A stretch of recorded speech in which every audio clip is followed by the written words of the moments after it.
Men atigi 2 yoshda edim. Juda afsusdaman. Endi hech qachon maktabga bora olmasligimdan, o'qishni, yozishni o'rganolmasligimdan. Men uchun endi 3 raqami yo'q. Mening oyimning ismi Sveta. U meni dunyoga keltirganida 17 yoshda edi. Buvim meni judayam yaxshi ko'rardi.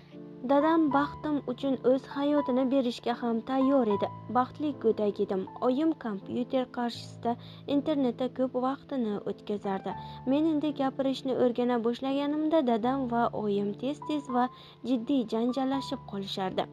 Nihoyat oyim dadam bilan ajrashdi va kutilmaganda xorijga qaysidir shaharga ketishga qaror qildi. Yangi uyimizga kelganimizda men o'zimning yangi dadam bilan tanishdim. Boshda u juda mehribon edi, ammo keyinroq meni ura boshladi. Men undan qo'rqardim. Judayam u meni o'zining kamari bilan katta qila boshladi. Har gal mast vaqtida shu kamar bilan savalardi. Oyim unga qarshilik qila olmasdi. U oyim ikkimizni ko'chaga haydab yuborishi mumkinligini aytib qo'rqitardi. Uning ovozini eshitishim bilan karavot tagiga berkinib bo'lardim, lekin u baribir meni topib olardi.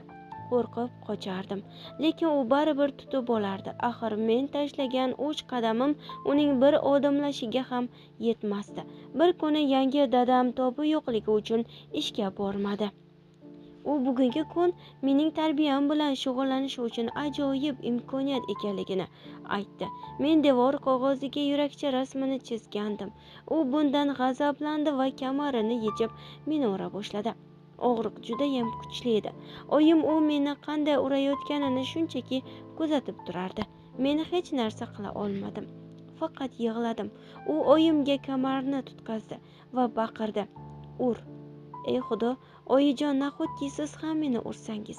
U yana baqirdi: "Agar seni bolani qanday tarbiyalash kerakligini bilmasang, ikkalangizni ham haydab yuboraman." Oyim meni urdi. Yana takrorladi. Yana dadam yana urishdi. Yana jajji tanam og'riqlarni his qilmay qo'ydi. Faqat juda sovuq ko'tardim.